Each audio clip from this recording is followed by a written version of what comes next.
सीता माता कहानी कहा करती थी। श्री राम जी सुना करते थे। एक दिन भगवान राम को किसी काम से बाहर जाना पड़ गया। सीता मैया कहने लगी कि भगवान मेरा तो 12 वर्ष का नितनेम है, मैं अपनी कहानी किसे सुनाऊंगी। भगवान बोले कि तो ऐसा करियो, कुएं की पाल पर जाकर बैठ जाइयो, औरतें पानी भरने आएंगी तो तेरी कहानी सुन लेंगी। बोली अच्छा। सीता माता कुएं की पाल पर जाकर बैठ गई। एक बहू आई, रेशम जरी की साड़ी पहन रखी थी, सोने का घड़ा ले रखा था। सीता मैया बोली कि बहन मेरा 12 वर्ष का नितनेम सुन ले। वो बोली मैं तेरे 12 वर्ष का नितनेम सुनूंगी तो मुझे देर हो जाएगी, घर में सास लड़की। कहानी नहीं सुनी, घर आई तो रेशम जरी की साड़ी फट गई, सोने का घड़ा मिट्टी का हो गया। सासू बोली बहू किसका दोष से ले आई। बहू बोली सासू जी दोष क्या, कुएं की पाल पर एक औरत बैठी थी, कह रही थी मेरी कहानी सुन ले, मैंने नहीं सुनी तो ऐसा हो गया। अगले दिन सास वही साड़ी पहनकर वही घड़ा ले गई। सीता माता बैठी पाई, मेरी कहानी सुन ले बहन। सास बोली कहानी एक बार छोड़ 4 बार सुनू। राम आए लक्ष्मण आए, देश के पुजारी आए, नित्य का नेम लाए। आओ राम बैठो राम, तपी रसोई जिमो राम, माखन मिचरी खाओ राम, दूध बताशा पियो राम, सूत के बल का उठो राम, शाल दुशाला उड़ो राम, शाल दुशाला उड़ो राम, राम सवारे सबके काम, खाली घर भंडार भरेंगे, सबका बेड़ा पार करेंगे, जब बोलूं श्री राम ही राम, श्री राम जय जय राम। मैं बोली बहन कहानी तो बहुत अच्छी है। घर गई तो रेशम जरी की साड़ी हो गई, सोने का घड़ा हो गया। वो कहने लगी कि सासू जी तुम कैसे कर लाई, वो तो दोष लगा लाई थी, मैं दोष उतार आई। ऐसी वो कौन थी। वो सीता माता थी, पुराने से नया कर देती हैं, खाली घर भंडार भर देती हैं, लक्ष्मी जी का वास करते और जो कुछ इच्छा हो उसे पूरी कर देती हैं। वो बोली अच्छा सासू जी ऐसी कहानी मुझे भी सुना दो। सास कहने लगी कि बहन ले भाई तू भी सुन ले, फिर से कहना ही है। राम आए लक्ष्मण आए, देश के पुजारी आए, नित नेम का नेम लाए। आओ राम बैठो राम, तपी रसोई जीमो राम, माखन मिश्री खाओ राम, दूध बताशा पियो राम, सूत के बलका पठो राम, शाल दुशाला उड़ो राम, शाल दुशाला उड़ो राम, राम सवारे सबके काम, खाली घर भंडार भरेंगे, सबका बेड़ा पार करेंगे, जब बोलो श्री राम ही राम, श्री राम जय जय राम। वो कहने लगी कि सासू जी कहानी तो बहुत अच्छी है। सास बोली बहू रोज कह लिया करेंगे। सास बहू रोजाना नहाती धोती पूजा पाठ करती, नित्य सीता माता की कहानी कहती। एक दिन उनकी पड़ोसन आई, बोली बहन जरा आँच दे दे। मैं कहने लगी कि अभी हमने आँच नहीं जलाई। मैं बोली तो तुम 4 बजे से उठकर क्या कर रही हो। मैं बोली कि हम नहाए धोए पूजा पाठ करी, सीता माता की कहानी कही। मैं बोली इसमें क्या होता है। बोले सीता माता की कहानी कहने से अटूट भंडार भरते हैं, सारे कार्य सिद्ध हो जाते हैं। पड़ोसन बोली बहन ऐसी कहानी मुझे भी सुना दे। बोले ले भाई तू भी सुन ले, फिर से कहना ही है। उसने पड़ोसन को भी कहानी सुनाई। पड़ोसन कहने लगे कि बहन कहानी तो मुझे बहुत अच्छी लगी। अब वह पड़ोसन भी नित्य सीता माता की कहानी कहने लगी। सीता माता ने उसके भंडार भर दिए, मेरी सीता मैया जैसे उन सबके भंडार भरिए ऐसे मेरी भरियो। लक्ष्मी का वासो अन्नपूर्णा का वासो, बोलो सीता माता की जय, श्री रामचंद्र जी की जय। आठों वारों की कथा। एक माँ बेटा थे। माँ गंगा जी नहाने गई तो बहू से कह गई कि मेरे बेटे को सुबह रोटी दे दियो। उसने कहा कि अच्छा दे दूंगी। सुबह बेटा बोला कि माँ माँ रोटी दो। बहू बोले कि ना माँ है ना रोटी, कमा के लाओगे तभी रोटी दूंगी। तभी बोला कि भगवान भी तो कमाना नहीं जानता। लेकिन बहू नहीं मानी। उसने कहा कि अच्छा तो 4 रोटी आम का अचार दे दो। बहू ने बना के दे दी। वह रोटी लेकर कुएं की पाल पर जाकर बैठ गया और कहने लगा कि राम मैं तो कमाना न जानू। भगवान ब्राह्मण का वेश बनाकर आए। बोले ऐसे उदास क्यों बैठे हुए। बोला कि मेरी पत्नी ने कहा है कि कमा के लाओगे तो रोटी मिलेगी, पर मैं कमाना नहीं जानता। ब्राह्मण भगवान बोले कि भैया कमाना तो मैं भी नहीं जानता, पर हाँ मैं 8 वारों का नाम जानता हूँ जिससे तेरे ठूठ भंडार हो जाएंगे। चावल के दाने और पानी की घंटी ले लो, ढके बर्तन को उघाड़ो, आंतों को सीधा करो। ब्राह्मण ने कही, उसने सुनी। इतवार सोमवार मंगलवार बुधवार बृहस्पतिवार शुक्रवार शनिवार 8 वारों का आसरा, भरियो बीहड़ सासरा। अटूट भंडार होते चले गए। घर पहुंचा, बीवी बोली क्या लाए हो। बोला 8 वारों का नाम लाया हूँ। बीवी ने सोचा चलो कुछ तो लाया है। चावल के दाने और पानी की घंटी ले लो, औंधों को सीधा, ढकों को उघाड़ो। उसने कही, उसने सुनी। इतवार सोमवार मंगलवार बुधवार बृहस्पतिवार शुक्रवार शनिवार 8 वारों का आसरा, भरियो पीहर सासरा। अटूट भंडार होते चले गए। बहू से बोला कि मैं बेटी के घर जा रहा हूँ। फटे से कपड़े पहनकर बेटी के घर गया। बच्चे बोले कि नाना आए हैं नाना आए हैं। बेटी बोली कि कैसे वेश में आए हैं। बच्चे बोले मैले वेश में आए हैं। बोली आए क्या हैं, 2 दिन की रोटी तोड़ने आए हैं। सच है गरीबी कुछ भी सुनवा देती है। बेटी से कहा कि बेटी 8 वारों की मेरी कहानी सुन ले। उसने कहा कि पिताजी मेरा तो मुंह झूठा है। उसके पिता भूखे ही सो गए। अगले दिन बेटी को तरस आया। बोली पिताजी पिताजी अपनी कहानी सुनाओ। पिताजी ने कहा कि चावल के दाने लाओ, पानी की घंटी लाओ, ढकों को उघाड़ो, आंधों को सीधा करो। पिता ने कही, बेटी ने सुनी। इतवार सोमवार मंगलवार बुधवार बृहस्पतिवार शुक्रवार शनिवार 8 वारों का आसरा, भरियो पीहर सासरा। अटूट भंडार होते चले गए। पेटी भर भर के बोइये बांटने लगी। पड़ोसन ने कहा कि तुम तो कह रही थी कि मेरे बापू कुछ नहीं लाया, फिर ये भर भैया के बोइये कैसे बांट रही हो? बोली मेरे बापू तो खाली हाथ ही आए थे, ये तो आठों की कहानी का फल है। वह बोली कि अपने बापू से हमको भी कहानी सुनवा दोगी? उसने पिताजी से कहा। वह बोला कि आज तो मेरा मुंह झूठा है, कल सुना दूंगा। अगले दिन उसके बाप ने पड़ोसन को भी आठों की कहानी सुनाई। उसके भी खूब अटूट भंडार हो गए। जैसे उस ब्राह्मण के आठों की कहानी से सबके अटूट भंडार भर गए, ऐसे हमारे भरे कहते सुनते हुंकारा भरने वालों के भरे। बोलो आठों की जय। कार्तिक के ठाकुर की जय, तुलसी मैया की जय। तुलसा जी की कथा। कार्तिक के महीने में सब कोई तुलसा माता को सींचने जाती। सब कोई तो सींच के आ जाती, पर एक बुढ़िया माई आती और रोजाना उनसे कहती, तुलसा माता से कहती, तुलसा माता सबकी दाता, मैं बिरला सींचू तेरा, तू कर निस्तारा मेरा। तुलसा माता अडुआ दे लडुआ दे, पीताम्बर की धोती दे, मीठा मीठा घास दे, बैकुंठ का वास दे, चटके की चाल दे, पटके की मौत दे, चंदन का काट दे, झालर की झिंकार दे, साईं का राज दे, दाल भात का जीवन दे, 11 का दिन दे, कृष्ण का कांधा दे। इतनी बात सुनकर तुलसा माता सूखने लगी। भगवान ने पूछा कि तुम्हारे पास तो इतनी औरतें आती हैं, तुम्हें जिमावे गावे, तो भी तुम कैसे सूखने लगी? तुलसी माता ने कहा कि एक बुढ़िया माई आती है जो रोजाना इतनी बात कहकर जाती है। मैं और तो सब कुछ दे दूंगी, पर आप श्री कृष्ण जी का कांधा कहाँ से दूंगी? थोड़े दिन बाद बुढ़िया माई मर गई। सब कोई उसको उठाने लगे, पर वह इतनी भारी हो गई कि किसी से उठे ही नहीं। तब सब कोई कहने लगे कि पाप घाट की माला फेरती थी क्या जो इससे इतनी भारी हो गई? भगवान बूढ़ी ब्राह्मण का रूप धारण करके आए। सबसे पूछने लगे कि इतनी भीड़ क्यों हो रही है? सब बोले एक बुढ़िया है, मर गई है, किसी से नहीं उठती। तब भगवान ने बोले कि इसके कान में मुझे एक बात कहने दो तो ये उठ जाएगी। सबने कहा कि तू भी मन की निकाल ले। भगवान ने जाकर उसके कान में कहा कि बुढ़िया माई तो बिरला सींचे मेरा, मैं करूँ निस्तारा तेरा। बुढ़िया माई अडुआ ले गडुआ ले, पीताम्बर की धोती ले, मीठा मीठा घास ले, वैकुंठ का वास ले, चटके की चाल ले, पटके की मौत ले, चंदन का काट ले, झालर की झिंकार ले, साईं का राज ले, दाल भात का जीवन ले, 11 का दिन ले, कृष्ण का कांधा ले। इतनी बात सुनते ही बुढ़िया माई हल्की हो गई। भगवान कंधे पर ले गए, उसकी मुक्ति हो गई। हे भी तुलसी माता, जैसे उसकी मुक्ति करी ऐसे हमारी करियो, जैसे उसको कांधा दिया ऐसे हमको भी दियो, कहते सुनते हुंकारा भरने वालों को दियो। बोलो कार्तिक के ठाकुर की जय, तुलसी माता की जय। पतवारी की कथा। एक बुढ़िया माई थी, उसने अपने बहू से कहा कि तू दूध दही बेच के आ। वह बेचने गई तो रास्ते में औरतें पीपल पतवारी सींच रही थी। उनको सींचता देखकर बहू ने पूछा कि तुम ये क्या कर रही हो? औरतें बोली कि हम पीपल पतवारी सींच रही हैं, इससे अन्न और धन होता है, 12 वर्ष का बिछड़ा हुआ पति मिल जाता है। बहू बोली ऐसी बात है तो तुम पानी से सींचती हो, तो मैं दूध से सींचूंगी। गुजरी बहू रोजाना दूध दही बेचने नहीं जाती, वह रोजाना दूध तो पीपल में और दही पतवारी में सींच देती।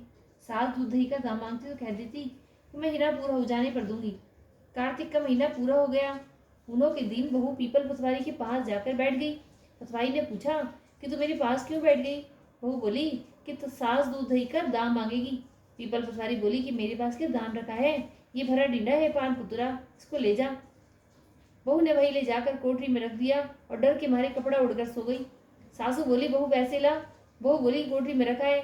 सासू ने कोठरी खोल के देखी तो हीरा मोती जगमगा रही हैं। सासू बोली बहू इतना धन कहाँ से लाई? बहू आकर देखी तो सच्ची में ही धन भरा हुआ है।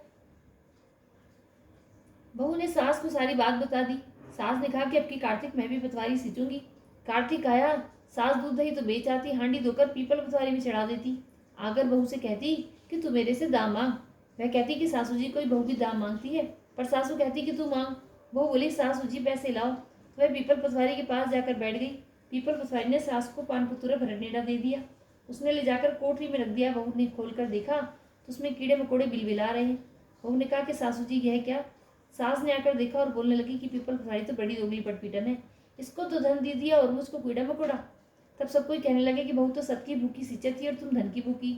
ये पतवारी माता, जैसे बहू को दिया ऐसे सब किसी को दियो, ऐसे सास को दिया ऐसे किसी को नहीं दियो। बोलो पतवारी माता की जय, कार्तिक के ठाकुर की जय, तुलसी मैया की जय। धर्मराज जी की कहानी। एक बुढ़िया माई थी, वह व्रत नियम बहुत रखती थी। एक दिन भगवान के घर से दूध लेने आए। बुढ़िया माई यमदूत के साथ चली गई। आगे गहरी नदी बह रही थी। बुढ़िया माई डूबने लगी। तब यमराज जी ने पूछा कि माई गाय दान की हुई है क्या? तब बुढ़िया माई ने मन में गाय माता का ध्यान किया तो गाय माता उपस्थित हो गई।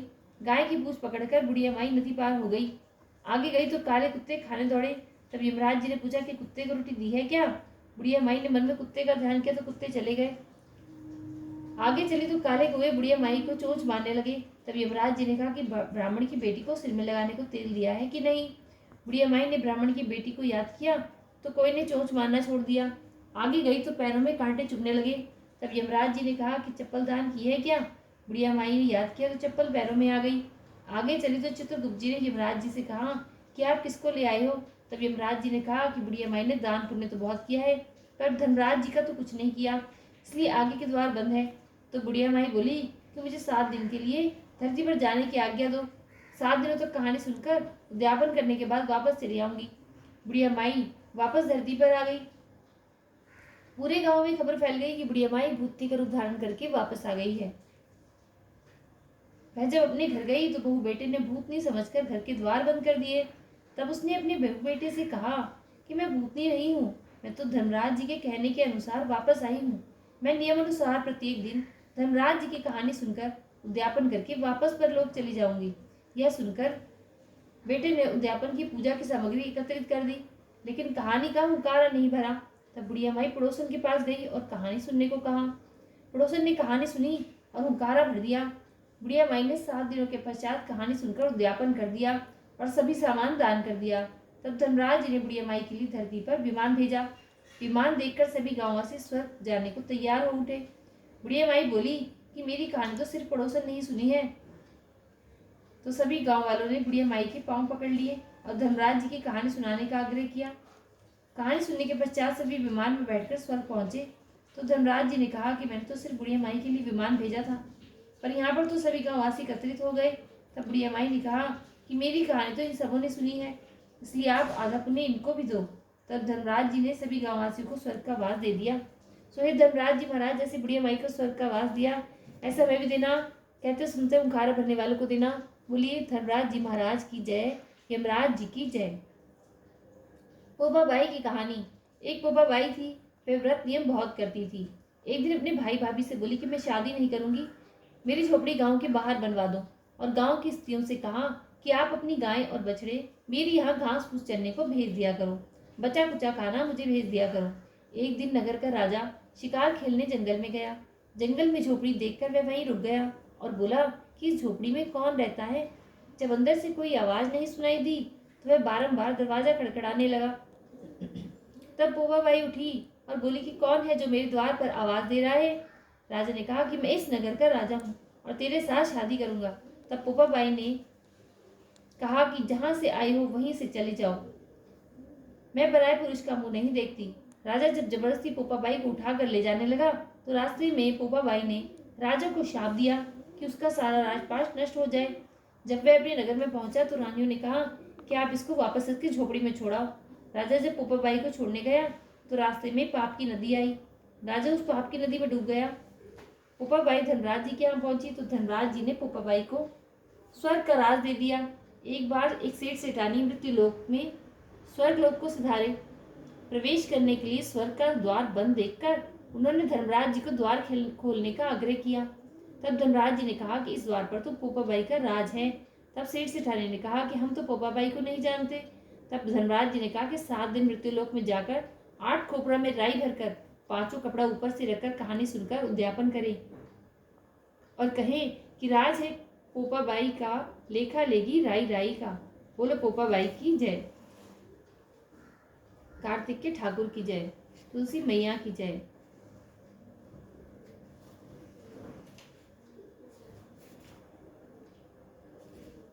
कार्तिक की 5 की एक कथा। एक ब्राह्मण ब्राह्मणी थे। 7 कोस गंगा जमुना नहाने जाया करते थे। ब्राह्मणी बहुत थक जाती थी। एक दिन बोली कि कोई बेटा होता तो बहू आती, घर में खाना बना हुआ मिलता, कपड़े धुले मिलते। ब्राह्मण बोला कि तूने बड़ी बात कही, ला मैं तेरे लिए बहू ला देता हूँ। एक पोटली में चून बांध दे और उसमें थोड़ी सी मोहर शर्फी डाल दे। उसने पोटली बांध दी। ब्राह्मण चल दिया। कुछ दूर पर यमुना जी के किनारे लड़कियां अपने अपने मिट्टी के घर बनाकर खेल रही थीं। उनमें से एक बोली कि मैं तो अपना घर नहीं बिगाड़ती, मुझे तो रहने को चाहिएगा। ब्राह्मण को वही लड़की मन भा गई। अपने मन में सोचने लगा, यही एक समझदार सी लड़की है। वह उसके पीछे हो लिया। जब वह घर पहुंची तो बोला, बेटी मैं भूखा हूँ, अपनी माँ से पूछ ले कि मेरी 4 रोटी पो देगी क्या। कार्तिक का महीना है, मैं किसी के घर की रोटी नहीं खाता। मेरे पास यह चून है, अपनी माँ को दे दियो और अपनी माँ से कह दियो कि चून छान लेगी। बोली अच्छी बात है बाबा। उसने अपनी माँ से कहा कि माँ बाहर बाबा बैठा है, उसकी रोटी बना दो और आटा छान लेना। उसने आटा छाना तो आटे में से मोहरा शर्फी निकली। वह बोली जिसके आटे में इतनी मोहरे शर्फी हैं उसके घर में कितनी होगी। जब बाबा रोटी खाने बैठा तो उसकी माँ बोली कि बाबा तुम लड़की की सगाई करने जा रहे हो क्या। बाबा कहने लगा कि मेरा बेटा तो शादी काशी जी पढ़ने गया हुआ है, अगर तुम कहो तो खंडे कुटारे से तुम्हारी लड़की को ब्याह के ले जाऊं। बोले अच्छी बात है बाबा। वो ब्याह कर ले आया। आकर बोला कि रामू की माँ किवाड़ खोल, देख मैं तेरे लिए बहू लाया हूँ। बिया माई बोली दुनिया तो बोली मारे तू भी बोल मार दे, हमारे तो 7 जन्म भी बेटा नहीं है, बहू कहाँ से आएगी। न तू किवाड़ खोल। उसने किवाड़ खोल के देखा तो सामने बड़ी बहू खड़ी है।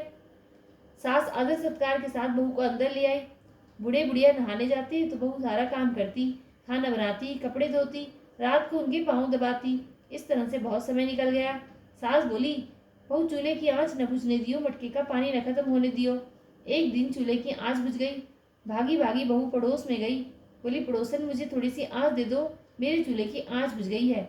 मेरे सास ससुर आते ही होंगे सुबह 4 बजे के, गंगा जमुना नहाने गए हुए हैं। पड़ोसन ने कहा तू तो बावली हुई है, तुझे तो यूं ही उठाकर ले आए, इनके तो 7 जन्म भी कोई बेटा नहीं है। बहू बोली कि नहीं, इनका बेटा तो काशी जी पढ़ने गया है। बोली ना झूठ बोला है। बोली अब मैं क्या करूं। उसने कहा कि जली फूकी रोटी कर दे, अलूनी दाल कर दे, खीर की कड़ची दाल में और दाल की कड़ची खीर में कर दे। उसको पड़ोसन की सीख लग गई। उसने ऐसा ही किया। सास ससुर आए, आज तू ना आदर सत्कार किया, ना ही उनके कपड़े लिए, खाना लगा दिया। सासू बोली बहू ये क्या, ये तो जली फूकी रोटी है और अलूनी दाल है। वो बोली किस खा लो सासू जी, तुम एक दिन खा लोगी तो कुछ न होगा, मुझे तो जीवन भर अलूनी ही रहना है। सासू बोली बहू को तो पड़ोसन की सीख लग गई। रात को सो गई। सुबह भागी भागी पड़ोस में गई। बोली अब क्या करूं। बोली सातों कोठों की चाबी मांग ले। जब सासू जाने लगी तो आगे अड़कर खड़ी हो गई। बोली बाद में जाना, पहले मुझे सोता कोठों की चाबी दे दो। ससुर बोला कि चाबी दे दो, आज भी इसका कल भी इसका, हमारा क्या है, आज मरे कल दूसरा दिन। पीछे से बहू ने कोठे खोल के देखे। किसी में अन्न, किसी में धन, किसी में बर्तन, किसी में कपड़े, अटूट भंडार भरे पड़े हैं। 7वां कोठा खोल के देखा कि उसमें गणेश, लक्ष्मी, पीपल पतवारी, कार्तिक के ठाकुर, राई दामोदर, तुलसा जी का बिड़ला, 36 करोड़ देवी देवता विराजमान है। गंगा यमुना बह रही है, तिलक थावे लगाए, चौकी पर एक लड़का बैठा माला जप रहा है। बोली तू कौन है। वो बोला कि मैं तेरा पति हूँ, किवाड़ बंद कर दे, जब मेरे माता पिता आएंगे तब खोलियो। अब वो बहू बहुत खुश हुई। 36 प्रकार के भोजन बनाए, 16 श्रृंगार किया, रांची माची डोले। सास ससुर आए, बड़े प्यार से उनसे बातें की, उनके कपड़े धोए, खाना खिलाया। बूढ़ा बोला कि बहू तू धन देख के राजी हो गई। बहू सास के पैर दबाती जाए और कहती जाए कि माँ जी तुम इतनी दूर 12 कोस गंगा जमुना नहाने जाती हो, थक जाती होगी, तुम घर में ही नहा लिया करो। सास बोली बावली कहीं घर में भी गंगा जमुना बहती है। वो बोली हाँ माँ जी, चलो मैं दिखाती हूँ। उसने 7वां कोठा खोलकर दिखाया। उसमें गणेश, लक्ष्मी, पीपल पतवारी, तुलसा जी के बिड़ला, कार्तिक के ठाकुर, राई दामोदर, शिव पार्वती, 36 करोड़ देवी देवता विराजमान थे। गंगा जमुना बह रही थी। तिलक तापी लगाए, चौकी पर एक लड़का बैठा माला जप रहा था। माँ बोली कि बेटा तू कौन है। बोला माँ मैं तेरा बेटा हूँ। बोली तू कहाँ से आया। बोला मुझे तो कार्तिक के देवता ने भेजा है। माँ बोली बेटी ये दुनिया क्या जानेगी, क्या जानेगा मेरे घर का धनी, क्या जानेगी मेरी दरानी जिठानी कि तू मेरा बेटा है। उसने पंडित से पूछा। वह बोला कि परली पार बहू बेटा खड़े हो, इस पार बुढ़िया खड़ी हो, चाम की अंगिया पहने, छाती में से दूध की धार निकले, बेटे की दाढ़ी मूछ भीगे तो पवन पानी से गठजोड़ा बन जाए तो सब जाने की बुढ़िया का बेटा है। उसने ऐसा ही किया। चाम की अंगिया पहनी, छाती में से दूध की धार निकली, बेटे का दाढ़ी मूछ भीग गई, पवन पानी से बहू बेटे का गठजोड़ा बन गया। ब्राह्मण ब्राह्मणी बहुत खुश हुए। वे कार्तिक के ठाकुर, राई दामोदर, हे कृष्ण भगवान, जैसे उसे बहू बेटा दिया ऐसे सब किसी को दियो, हमें दियो, हमारे परिवार को दियो, जैसे उसकी इच्छा पूरी करी ऐसे हमारी करियो, कहते सुनते ओंकारा भरने वालों की करियो। बोले कार्तिक के ठाकुर की जय, तुलसी मैया की जय।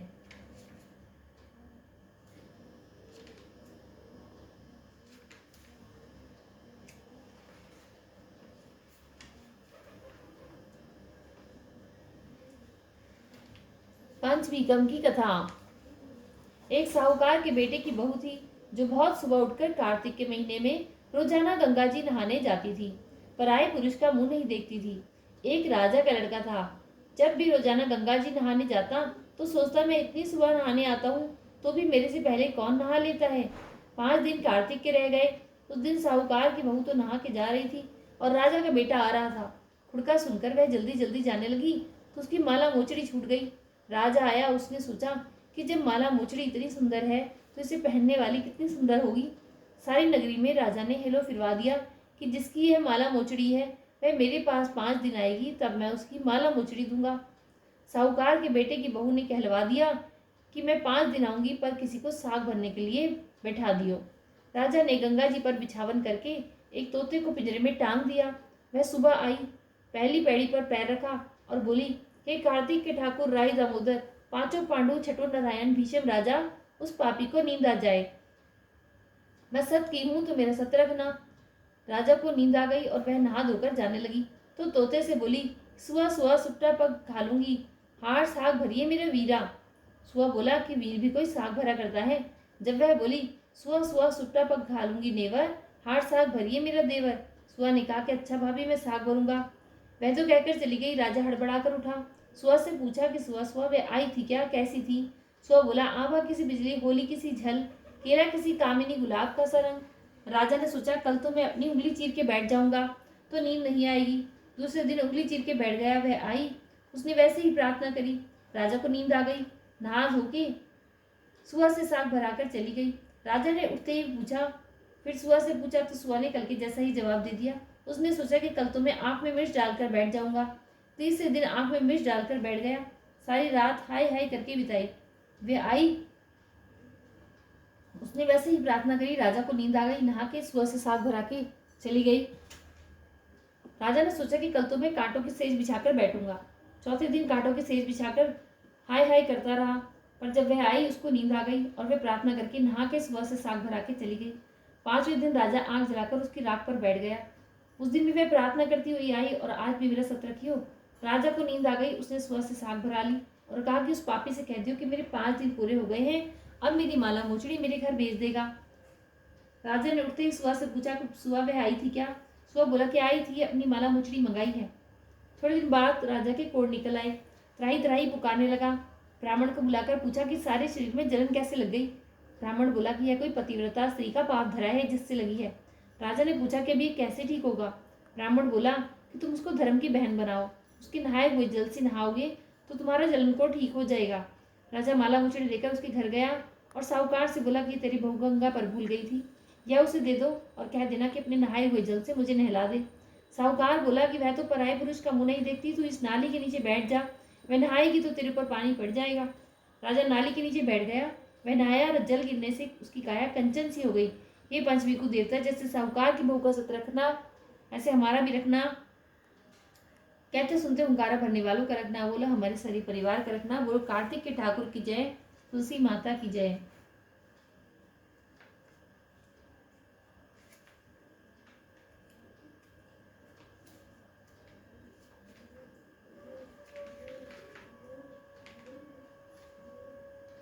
गंगा यमुना की कथा।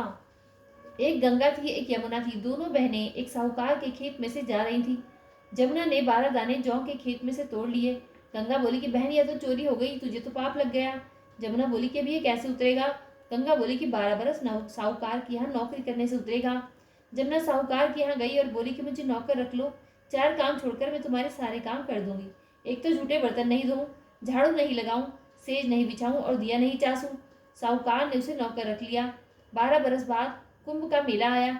साहूकार साहूकारनी मेले में जाने लगे तो यमुना ने उन्हें एक सोने का टका दे दिया और बोली कि वहाँ मेरी बहन गंगा है, या उसको दे देना और कह देना कि बहन जमुना ने भेजा है। वे हाथ पसार कर गोरी गोरी बैयों में हरी हरी चूड़ियाँ पहनकर ले लेंगी। वे लोग वहाँ जाकर सोने का टका देने लगे तो गंगा जी में से हाथ निकले। हरी हरी चूड़ियाँ पहनकर गोरी गोरी बैयों में हाथ पसार कर सोने का टका ले लिया और बोली, मेरी बहन जमुना से कह देना कि अब तेरे 12 बरस पूरे हो गए हैं, अब आ जाएगी।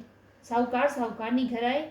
जमुना से बोले कि तेरी बहन से बोली कि तेरे 12 बरस पूरे हो गए हैं, अब तू घर आ जा। यह सुनते ही जमुना सहस्त्रधारा होकर बहने लगी। साहूकार साहूकारनी को जब यह पता लगा कि जमुना माता हमारे सारे काम करती थी तो मुंदे माथे पड़ गए और सोचने लगे कि अब हमारा पाप कैसे उतरेगा। उधर यमुना गंगा के पास गई तो गंगा ने पूछा कि तू साहूकार साहूकारनी को धीरज बंधाकर आई है या नहीं। जमुना बोली कि मैंने तो कुछ भी नहीं कहा। गंगा बोली कि उनको धीरज बंधा कर आ, नहीं तो उनको संतोष कैसे होगा। जमुना दोनों के सपने में आई, बोली कि तुम उदास क्यों हो। वे बोले कि हमने तुम्हारे से ऊंचा नीचा सब काम कराया, अब हमारा पाप कैसे उतरेगा। यमुना बोली कि तुम्हारे कोई पाप नहीं लगा, मैं तो अपना पाप उतारने आई थी। तुम्हारे खेत में से 12 दाने गेहूं के तोड़ लिए थे, इसलिए मुझे दोष लग गया था। मुझे तुम्हारे 12 का साल काम करने से उतरा है। तुम उठो, तुम्हारे कोई दोष नहीं लगा। तुम्हारे खूब धनलक्ष्मी हो जाएगी और तुम्हारी मुक्ति हो जाएगी। हे जमुना माता, जैसे मुक्ति साहूकार साहूकारनी को दिए से हमें भी देना। कहते सुनते हुंकारा भरने वालों को देना, हमारे परिवार को देना। बोलो गंगा मैया की जय, यमुना मैया की जय। लपसी तपसी की कथा। एक लपसी था, एक तपसी था। तपसी तो भगवान की तपस्या करता, लपसी रोजाना सवा सेर का हलवा बनाकर भगवान को भोग लगाकर टाली हिलाकर जीम लेता। एक दिन दोनों में झगड़ा हो गया। तपसी बोला मैं बड़ा, तपसी बोला मैं बड़ा, क्योंकि मैं भगवान की तपस्या करता हूँ। नारद जी बोले कि तुम्हारा फैसला मैं करूंगा। दूसरे दिन तपसी नहाकर आने लगा तो नारद जी ने 1.25 करोड़ की मुद्रा तपसी के आगे गिरा दिया। उसने आंख खोलकर देखा तो मुद्रा पड़ा है। उसने उठाकर पैर के नीचे दबा लिया और तपस्या करने लगा। तो लपसी ने 1.25 सेर का हलवा बनाकर भगवान को भोग लगाकर टाली हिलाकर जीम लिया। इतने में नारद जी आए और दोनों को अपने पास बिठाया। दोनों पूछने लगे कि कौन बड़ा है। नारद जी ने तपसी से कहा कि अपना पाँव हटा। पाँव हटाते ही मुद्रा निकला। तब नारद जी बोले कि मुद्रा चुराने से तेरी तपस्या भंग हो गई, इसलिए लपसी बड़ा है। तपसी कहने लगा कि मुझे मेरी तपस्या का फल कैसे मिलेगा। नारद जी बोले कि तेरी तपस्या का फल कार्तिक नहाने वाली देंगी। सब कहानी कहकर तेरी कहानी नहीं कहेंगी तो कार्तिक का फल तुझे हो जाएगा। धोती देकर अंगोछा नहीं देवे, सीधा देकर दक्षिणा नहीं देवे, ब्राह्मण जिमाकर दक्षिणा नहीं देवे, दीवा चास के हाथ न जोड़े तो तेरा पुण्य, कपड़ा देके बटन न लगावे, दाहिने हाथ का नाड़ा बांधे तो सबका फल तुम्हें हो जाएगा। इतना कहकर नारद जी चले गए। तो कार्तिक के ठाकुर की जय, तुलसी मैया की जय। कहानी अच्छी लगी तो चैनल को लाइक और सब्सक्राइब जरूर करें और कमेंट में राधे राधे जरूर लिखें। राधे राधे।